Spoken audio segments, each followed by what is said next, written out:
श्रीमद् भगवत गीता के पास आपके हर प्रश्न का उत्तर है। चाहे आपकी कोई भी परेशानी हो, कोई भी इच्छा हो, श्रीमद् भगवत गीता आपके हर प्रश्न का उत्तर देती है, आपकी हर समस्या का हल देती है। चाहे वो परेशानी आपके मन की हो, या धन की हो, या आपके शरीर की हो, या आपके रिश्तों की हो, आपको अपनी हर समस्या का उत्तर श्रीमद् भगवत गीता में जरूर मिलेगा। आज हम उसी श्रीमद् भगवत गीता के ऐसे 11 अनमोल उपदेश आपको बताएंगे जो आपकी पूरी जिंदगी बदल देंगे। बस आप इन बातों को वीडियो के अंत तक ध्यान से सुनिए। जो भी व्यक्ति इस वीडियो को अंत तक सुनेगा, उसे अपनी जिंदगी, उसे अपनी हर परेशानी का हल अवश्य मिलेगा। उसे अपनी जिंदगी में जो कुछ भी चाहिए वो उसे जरूर मिलेगा। श्रीमद् भगवत गीता का सबसे पहला उपदेश यही है कि कोई अगर आपका अपना है या कोई आपसे बड़ा है तो उसका अपने प्रति गलत व्यवहार कभी भी सहन नहीं करना चाहिए। ये गीता का उपदेश हमारी जिंदगी से भी जुड़ा है। हम भी अपने मन की अधिकतर तकलीफों को ये सोचकर जिंदगी भर सहते रहते हैं कि ये तो मेरा अपना है, ये तो मेरा बड़ा है, इसको हम कैसे कुछ कह सकते हैं। हम अगर नहीं सहेंगे, कुछ कह देंगे तो हमारे रिश्ते ही खराब हो जाएंगे, हमारे रिश्ते ही समाप्त हो जाएंगे। पर सोचने की बात यह है कि उस व्यक्ति को आप अपना कैसे मान सकते हैं जो आपकी तकलीफों की वजह हो। अपना तो वो होता है जो हमारी तकलीफों को दूर कर दे। तो गीता का ये उपदेश है कि किसी को भी अपना फायदा मत उठाने दो, किसी को भी खुद पर जुल्म मत करने दो, क्योंकि आप जितना सहेंगे लोग आपको उतना सहने के लिए और मजबूर करेंगे। गीता का पहला अध्याय जिसका नाम अर्जुन विषाद योग और दूसरा अध्याय जिसका नाम सांख्य योग है, उसके आरंभ में अर्जुन ने श्री कृष्ण के आगे अपना दुख प्रकट किया है कि हे केशव, मैं कौरवों से कैसे युद्ध कर सकता हूँ। ये सब तो मेरे अपने ही हैं। मैं कैसे भीष्म पितामह और द्रोणाचार्य से युद्ध करूंगा, क्योंकि वो दोनों मेरे पूजनीय हैं। इसलिए इन गुरुजनों को मारने से तो अच्छा है मैं भिक्षा के अन्न को खाकर अपने जीवन का गुजारा करूं। और जिन कौरवों से मैं युद्ध करने जा रहा हूं, वो सब धृतराष्ट्र के पुत्र मेरे भाई ही हैं, मेरे अपने ही हैं। इन सबको मारने से अच्छा है कि मैं सन्यासी बन जाऊं। तो श्री कृष्ण ने अर्जुन से कहा कि यहाँ कौन अपना है और कौन पराया है। जो अधर्म करता है उसके साथ युद्ध करना तुझे मोक्ष और मुक्ति देगा। तू अपने इस मन के मोह को त्याग दे, नहीं तो सारा जग तेरी निंदा ही करेगा, तुझे डरपोक कहेगा। बात अपने पराये की नहीं है, बात धर्म और अधर्म की है, बात सही और गलत की है। अगर तू गलत को सहेगा, उसका अंत नहीं करेगा, तो गलत करने वाले को और बल मिलेगा, वो और भी गलत करेगा। इसीलिए मन के मोह को त्याग करके तू युद्ध कर। महाभारत की एक और कहानी भी है। जब अर्जुन के पुत्र अभिमन्यु की युद्ध में मृत्यु हो जाती है, तब अर्जुन बहुत दुखी होता है, रोने लगता है। वो श्री कृष्ण से कहने लगा कि मेरा पुत्र अभिमन्यु मर गया है, मैं ये दुख बिल्कुल भी सहन नहीं कर सकता, मैं भी अपने आप को समाप्त कर लूंगा। फिर भगवान श्री कृष्ण उसे आत्माओं के लोक में लेके गए, जहां अभिमन्यु आनंद से बैठा हुआ था। क्योंकि उसने क्षत्रियोचित व्यवहार किया, इसलिए उसे उत्तम पद की प्राप्ति हुई। जब अर्जुन अभिमन्यु के पास रोते रोते पहुंचा, अपने पुत्र को देखकर अर्जुन बहुत प्रसन्न हुआ। उसे गले से लगाकर कहने लगा कि हे पुत्र, तेरे बिना तो मैं जी ही नहीं सकता, मैंने तो अपने जीवन की आशा का ही त्याग कर दिया है। तो अभिमन्यु कहने लगा कि आप कौन हैं? अर्जुन बोला, मैं तेरा पिता हूँ, तू मेरा पुत्र है अभिमन्यु। तो अभिमन्यु कहने लगा कि कौन पिता कौन पुत्र, मेरे हजारों जन्म हुए हैं। किसी जन्म में आप मेरे पिता बनते हैं और किसी जन्म में मैं आपका पिता बनता हूँ। आत्मा का न कोई माता होता है न कोई पिता होता है। जब अर्जुन ने देखा कि मेरा पुत्र मुझे पहचान भी नहीं रहा, तो उसका सारा मोह खत्म हो गया। इसलिए गीता के इस उपदेश को ठीक से समझ लो कि यहाँ कोई अपना पराया नहीं है। जो बुरे वक्त में, तकलीफ के वक्त में हमारा साथ दे, सिर्फ वही हमारा अपना है, बाकी सब पराए हैं।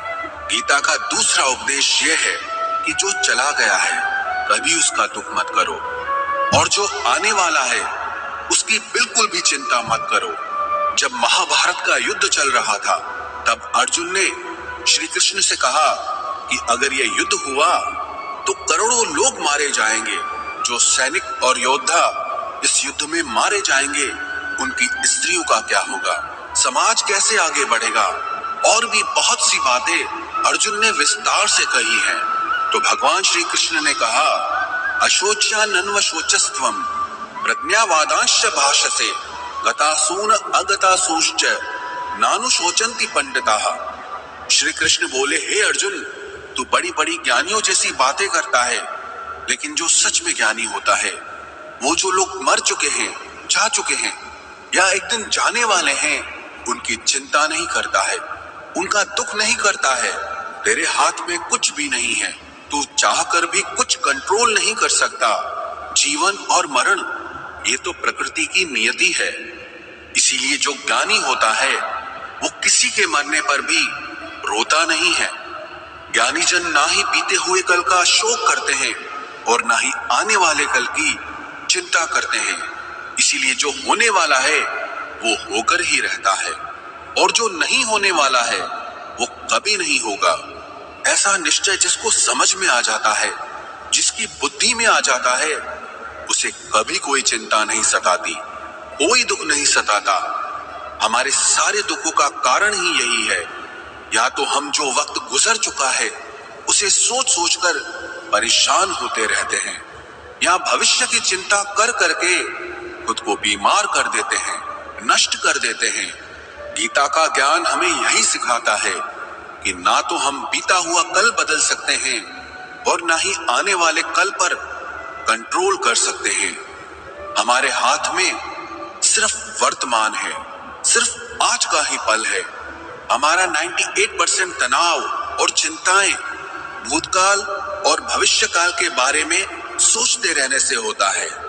हम हमेशा उसी में ही जीते रहते हैं, मगर वर्तमान में कभी नहीं जीते, इस पल को कभी नहीं जीते।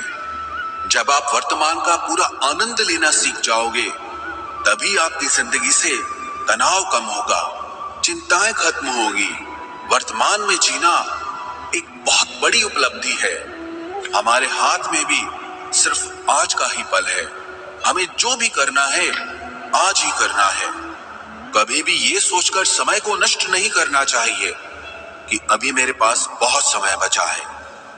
एक गुरुजी ने अपने एक शिष्य को पारस का पत्थर दिया।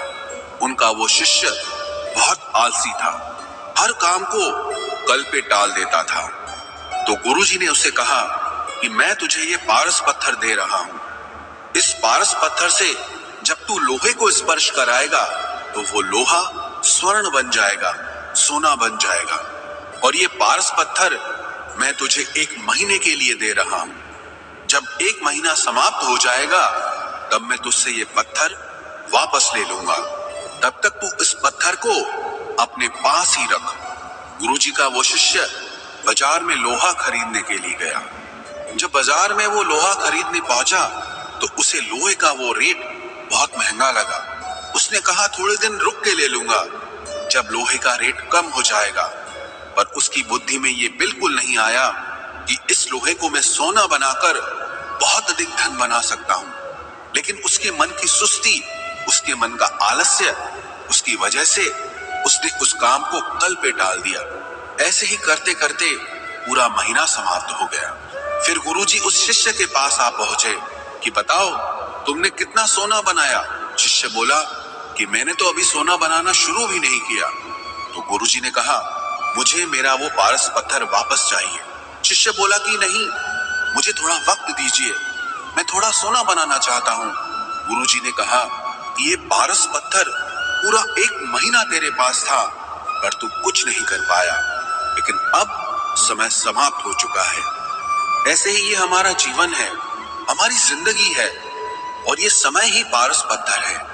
हम समय के एक एक पल से अपने जीवन को सोना बना सकते हैं, लेकिन हमें ये लगता है कि हमारे पास बहुत समय बचा है, एक दिन जिंदगी को जी लेंगे, एक दिन जिंदगी में खुश हो जाएंगे, लेकिन वो दिन कभी नहीं आता और हम जिंदगी भर भागते रहते हैं, चिंता करते रहते हैं, दुखी होते रहते हैं, लेकिन जिंदगी को जीना, खुश रहना हम भूल जाते हैं। इसलिए गीता का ज्ञान हमें ये सिखाता है कि आप आज में जीना सीखो, इस पल में जीना सीखो।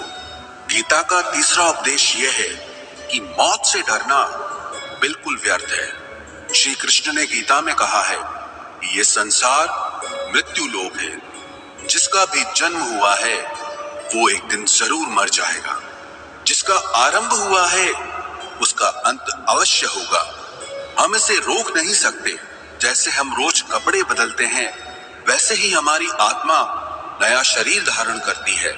मृत्यु सिर्फ इस जीवन का एक नया आरंभ है, इस जीवन का अंत नहीं है।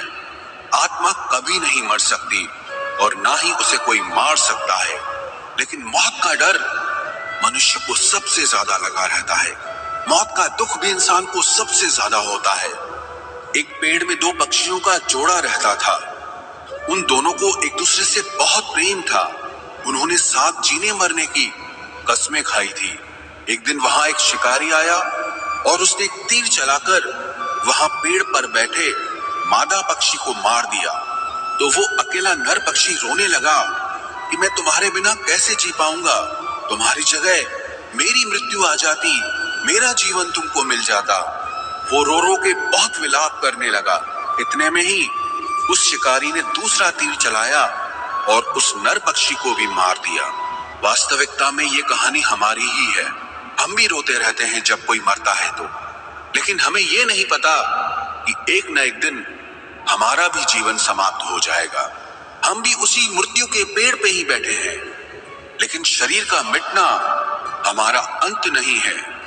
श्री कृष्ण ने अर्जुन से कहा कि हे अर्जुन, तेरे और मेरे अनंत जन्म हुए हैं, तुझे कुछ भी याद नहीं है, लेकिन मुझे सब याद है। जो व्यक्ति इस सत्य को समझ ले कि मैं यहाँ इस संसार में कुछ समय के लिए आया हूँ, उसकी जिंदगी के सारे झगड़े, सारे दुख, सारी चिंताएं ही समाप्त हो जाएंगी। जब इस संसार से जाना ही है तो दुख किस बात का। पहले के जमाने में साधु महात्मा लोग पैदल यात्रा करते थे। यात्रा करते करते वो एक नगर में पहुंचे। वो महात्मा बहुत थक चुके थे।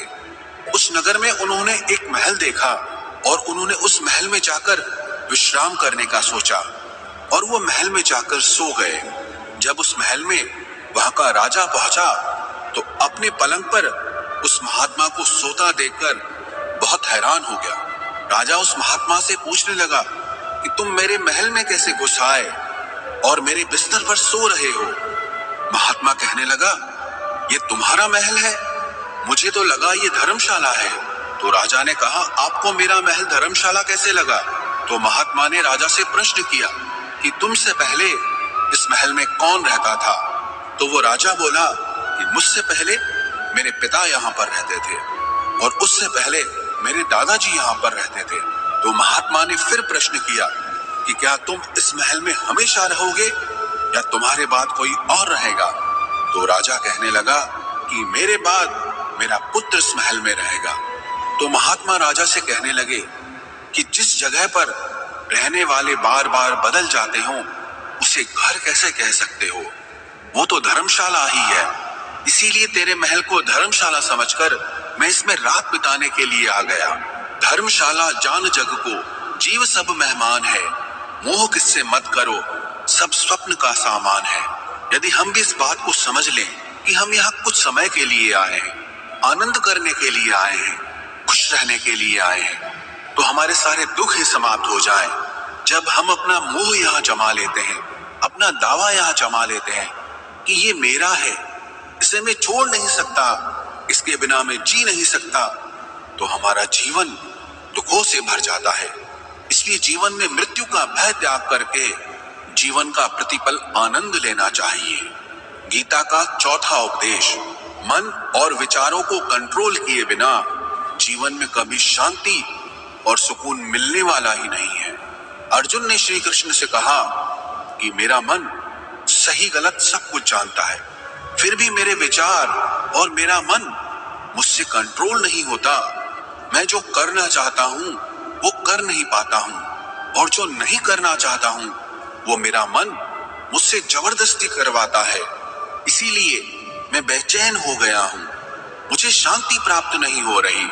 तो श्री कृष्ण ने अर्जुन से कहा, उसके लिए तुझे अपने मन और विचारों से डिटैच होकर अपने मन और विचारों को सही दिशा में ले जाने की प्रैक्टिस करनी होगी, अभ्यास करना होगा। और ये एक दिन का काम नहीं है। जब तक तू अपने मन और विचारों की गुलामी का त्याग नहीं करता, तब तक तुझे जीवन में कभी शांति नहीं मिलेगी। एक राजा था, वो बहुत बेचैन और परेशान रहता था। एक दिन वो अपने गुरुजी के पास गया और उनसे कहने लगा कि मेरा मन बहुत बेचैन है, मैं बहुत परेशान हूँ, मैंने पूरे संसार को जीत लिया है, सब कुछ है मेरे पास, पर मैं खुश नहीं हूँ, मेरे मन में सुकून नहीं है, शांति नहीं है। तो गुरुजी ने राजा से कहा कि तुम्हारे नगर में अगर कोई ऐसा व्यक्ति है जिसने सुकून को प्राप्त कर लिया है, शांति को प्राप्त कर लिया है, तुम उसका एक बार कुर्ता पहन लो तो तुम्हारे जीवन में भी शांति आ जाएगी। राजा बहुत प्रसन्न हो गया कि ये तो बहुत आसान काम है। वो अपने राजमहल में आया और राजसभा में वो सबसे कहने लगा कि आप लोगों में से जो भी शांत हो चुका हो, जिसे सुकून मिल गया हो, वो अपना कुर्ता मुझे दे दे, वो बदले में जितना भी धन मांगेगा मैं उसे दे दूंगा। सब लोग एक दूसरे का मुंह देखने लगे। पैसों का लालच आया, लेकिन सबको एक दूसरे की सच्चाई पता थी, क्योंकि किसी की जिंदगी में भी शांति और सुकून नहीं था। सब अपना सर झुकाकर वहां पर खड़े हो गए। फिर उस राजा ने पूरे नगर में ढिंढोरा बटा दिया कि जिसे भी शांति प्राप्त हो चुकी हो, सुकून प्राप्त हो चुका हो, वो मेरे पास आकर अपना कुर्ता दे दे, वो जितना कहेगा उससे उतना ही धन दिया जाएगा। लेकिन एक भी व्यक्ति ऐसा नहीं मिला जिसे शांति प्राप्त हो चुकी हो। वास्तविकता में जब कोई मरता है तब हम कहते हैं कि वो फला व्यक्ति आज शांत हो गया। कभी किसी जिंदा इंसान के लिए नहीं सुना कि एक जीता जागता इंसान शांत हो गया है। राजा के सैनिक पूरे शहर में ढूंढते रहे, फिर उन्हें पेड़ के नीचे एक महात्मा तपस्या करता दिखा, जिसके चेहरे पे एक शांति थी, सुकून था। वो सैनिक उस महात्मा के पास आकर पूछने लगे कि क्या आपने शांति प्राप्त कर ली है, सुकून प्राप्त कर लिया है? महात्मा ने कहा, मैं पूरी तरह से शांत हूँ। तो सैनिक उसे राजा के पास ले आए। राजा ने उस महात्मा से प्रश्न किया कि क्या आपको शांति और सुकून प्राप्त हो चुके हैं? वो महात्मा कहने लगे, महाराज, मैं पूरी तरह से शांत हूँ, मुझे कोई चिंता नहीं, मुझे किसी चीज की लालच नहीं, मुझे कोई इच्छा नहीं है। तो राजा भी बहुत प्रसन्न हो गए कि आखिर वो व्यक्ति मिल ही गया जिसे शांति की प्राप्ति हो चुकी है, जिसे सुकून प्राप्त हो चुका है। तो राजा उस महात्मा से कहने लगे कि हे महात्मा, आप कृपया करके अपना कुर्ता मुझे दे दीजिए, बदले में आप जो मांगेंगे मैं आपको दे दूंगा। वो महात्मा कहने लगे कि महाराज, सुकून और शांति तो मुझे मिल चुके हैं, लेकिन क्या करूं, मेरे पास कुर्ता ही नहीं है पहनने के लिए जो मैं आपको दे सकूं। जब राजा ने उस महात्मा की ये बात सुनी कि इस महात्मा के पास कुर्ता भी नहीं है पहनने के लिए, उसके बाद भी ये महात्मा एकदम शांत है, इसके जीवन में सुकून है, मैं सारी जिंदगी धन को जोड़ने में लगा रहा, दुनिया जीतने में लगा रहा, लेकिन मुझे शांति नहीं मिली, सुकून नहीं मिला, क्योंकि शांति और सुकून बाहर की चीज नहीं है, अपने भीतर की चीज है। इसीलिए जब तक कोई व्यक्ति अपने मन और विचारों को कंट्रोल नहीं करता, तब तक उसके जीवन में सुकून और शांति नहीं आती। और गीता का उपदेश हमें यही सिखाता है कि जीवन में शांति चाहिए तो मन को शांत करना सीखो। गीता का 5वां उपदेश ये है कि वासना, क्रोध और लालच सर्वनाश का कारण है, नर्क का द्वार है। जिस भी मनुष्य में ये 3 अवगुण होते हैं, वो हमेशा दूसरों को दुख पहुंचाकर अपने ही सुख और स्वार्थ की पूर्ति करता रहता है। किसी भी चीज की हद से ज्यादा वासना करना और क्रोधी स्वभाव होना और मन में लालच होना उसके जीवन के सुख को समाप्त कर देते हैं, उसके सारे रिश्तों में जहर भर देते हैं। इन्हें नर्क का द्वार इसीलिए कहा गया है क्योंकि जिस इंसान में अत्यधिक क्रोध है, लालच है, वासना है, उसका पूरा जीवन जहर से भर जाता है। उसको मरने के बाद नहीं, जीते जी यहीं पर नर्क का दर्शन होता है। गीता का छठा उपदेश यह है कि सब भगवान एक ही हैं, कोई छोटा बड़ा नहीं है। सब एक परब्रह्म परमात्मा के अलग अलग रूप और नाम है। श्री कृष्ण ने गीता के 10वें अध्याय विभूति योग में बताया है कि जितने भी जगत के देवी देवता हैं वो सब मेरी ही विभूति है।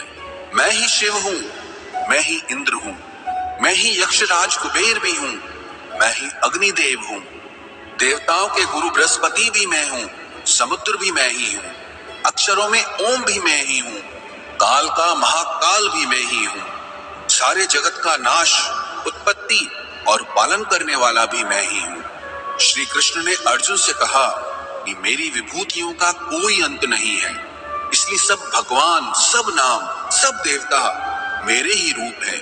इसीलिए तू किसी भी देव या ईश्वर में कभी भेद बुद्धि मत करना, कभी किसी को छोटा बड़ा मत समझना। और गीता का उपदेश हमें ये सिखाता है कभी भी किसी दूसरे के इष्ट को छोटा नहीं समझना चाहिए या इस बात पर झगड़े फसाद नहीं करने चाहिए कि कौन बड़ा है और कौन छोटा है। गीता का 7वां उपदेश ये है, सुख की इच्छा ही आखिर में हमारे दुखों का कारण बनती है। श्री कृष्ण ने अर्जुन से कहा कि मनुष्य जितना सुखों की लालसा और इच्छा करता है उतना ही उसकी इंद्रियां सुख भोग में आसक्त हो जाती है, उतना ही इंसान का मन संसार के सुख और आकर्षण का गुलाम बन जाता है। और जितना सुख के पीछे भागेगा उतना ही उसे दुख के अनुभव से भी गुजरना पड़ेगा, क्योंकि ये संसार का नियम ही है। जो चीजें शुरू में मन को बहुत आकर्षित करती हैं बाद में बहुत दुख देती हैं, और जो चीजें शुरू में मुश्किल लगती हैं, कठिन लगती हैं, बाद में हमें बहुत काम आती हैं। गीता का 8वां उपदेश यह है, जो भी मनुष्य दुनिया के सारे सहारे छोड़कर सिर्फ भगवान को ही अपना सहारा मान लेता है, उसकी हर जरूरत वो ईश्वर पूरी करता है, उसकी हर प्रकार से रक्षा वो परमात्मा ही करता है। अनन्याश्चिन्तयो माम ये जना पर्युपासते तेषां नित्याभियुक्तानां योगक्षेमं वहाम्यहम्। जो भी व्यक्ति मुझे ही अपना सहारा मानता है उसका योगक्षेम मैं वहन करता हूँ। योगक्षेमं वहाम्यहम् अर्थात जो चीज नहीं मिली है उसकी प्राप्ति कराना उसका नाम योग है, और जो चीज जीवन में मिली हुई है उसकी रक्षा करना उसका नाम क्षेम है। तो श्री कृष्ण कहते हैं जो मुझ पे डिपेंड हो जाते हैं उनको जो चाहिए वो मैं जरूर देता हूँ और उनकी हर प्रकार से मैं रक्षा भी करता हूँ। गीता का 9वां उपदेश यह है कि इस संसार में हमारा कुछ भी नहीं है। गीता सार में आपने कई बार सुना होगा कि तुम्हारा क्या गया जो तुम रोते हो, तुम क्या लाए थे जो तुमने खो दिया, तुमने क्या पैदा किया जो नष्ट हो गया, तुमने जो लिया यहीं से लिया, जो कुछ भी दिया यहीं पर दिया। जो आज तुम्हारा है कल किसी और का होगा, क्योंकि परिवर्तन इस संसार का नियम है। कल तक जिसके बिना आप जी नहीं सकते थे आज उनसे कोई रिश्ता ही नहीं है, बातचीत तक नहीं है। कहाँ गए वो जीवन भर के सारे रिश्ते, वो सारे मित्र जो साथ जीने मरने की बातें करते थे, आज पता भी नहीं कि वो लोग कहाँ चले गए। ये संसार परिवर्तनशील है, सब लोग यहाँ बदल जाते हैं, हर रिश्ता बदल जाता है, और तो और ये हमारा शरीर भी हर दिन बदल रहा है।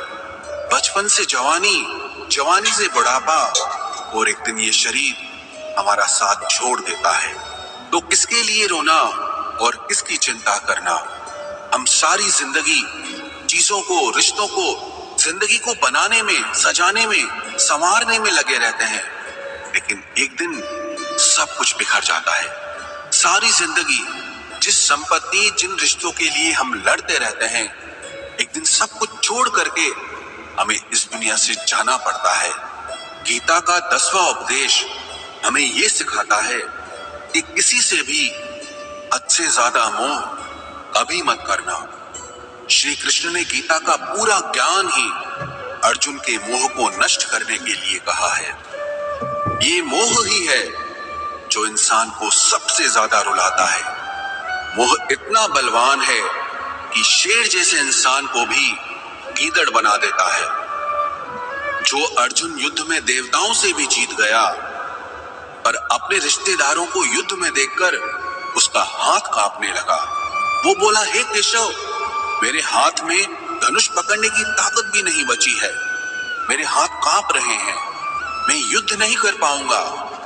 ये मोह इतना पेनफुल होता है जिसकी पीड़ा ना सह पाने के कारण कई लोग अपनी जिंदगी खत्म कर देते हैं, आत्महत्या तक कर लेते हैं कि उस व्यक्ति के बिना हम जी नहीं पाएंगे।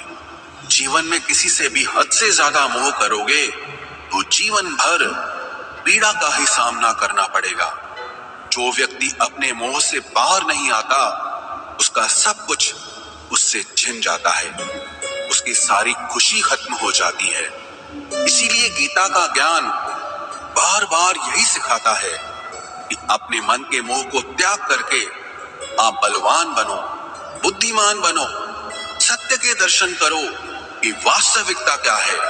क्योंकि हमारा मोह हमें हमेशा झूठ ही दिखाता है, झूठ पे ही विश्वास दिलाता है और दिल में झूठी उम्मीदें जगाता है।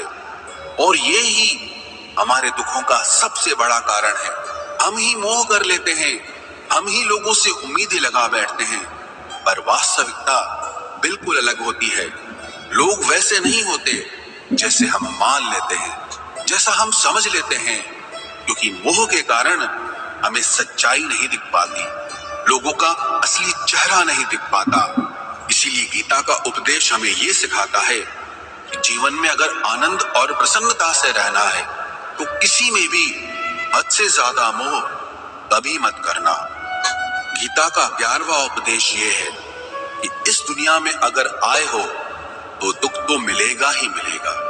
दुख से कभी घबराना मत, दुख से कभी डरना मत। श्री कृष्ण ने गीता में कहा है कि ये संसार दुखालयम अशाश्वतम है, अर्थात ये संसार दुखों का घर है। जैसे औषधालय में औषधि मिलती है, पुस्तकालय में पुस्तकें मिलती है, चिकित्सालय में चिकित्सा होती है, वैसे इस संसार को भी श्री कृष्ण ने एक नाम दिया है, दुखालय, जहां पर दुख मिलता हो। दुख तो यहाँ हर किसी के जीवन में आता ही है, लेकिन अगर दुख आया है तो सुख भी आएगा। इसीलिए दुख से कभी डरना नहीं चाहिए, क्योंकि ये संसार दुखालय भी है और अशाश्वत भी है। अशाश्वत का मतलब ही यही होता है कि यहाँ परमानेंट कुछ भी नहीं है, यहाँ सब कुछ बदल जाता है। दुख सुख में बदल जाता है और सुख दुख में बदल जाता है। सम्मान अपमान में और अपमान सम्मान में बदल जाता है। खुशी दर्द में और दर्द खुशी में कभी भी बदल जाती है। जीत हार में और हार जीत में जहाँ कभी भी कुछ भी बदल सकता है। कुछ भी परमानेंट नहीं है, ना ही हम परमानेंट हैं, ना ही हमसे जुड़ी कोई चीज यहाँ पर परमानेंट है, क्योंकि ये संसार अशाश्वत है, शाश्वत नहीं है। यहाँ सब कुछ बदलने वाला है, यहाँ कुछ भी परमानेंट नहीं रहेगा। तो आपका दुख भी परमानेंट नहीं रहेगा, इसीलिए दुख से कभी भी डरना नहीं चाहिए। गीता का ये उपदेश हजारों साल पुराना है, लेकिन आज भी नए से नया है। पूरे विश्व में गीता को सबसे ज्यादा पढ़ा गया है और सबसे कम समझा गया है। श्रीमद् भगवत गीता के ये उपदेश अगर कोई व्यक्ति ठीक से समझ ले और उसे अपनी जिंदगी में उतार ले, वो ये पक्की बात है, वो अपनी जिंदगी में जो चाहे वो हासिल कर सकता है। अपने जीवन की हर समस्या से वो एक पल में बाहर आ सकता है। श्रीमद् भगवत गीता के इस दिव्य उपदेश को हमें बार बार सुनना चाहिए, हर रोज सुनना चाहिए। जब भी जीवन में कोई चिंता या परेशानी आए तो एक बार इस उपदेश को जरूर सुन लेना और मन में ये विश्वास रखना कि गीता का ये उपदेश आपकी जिंदगी की हर परेशानी में आपको राह अवश्य दिखाएगा।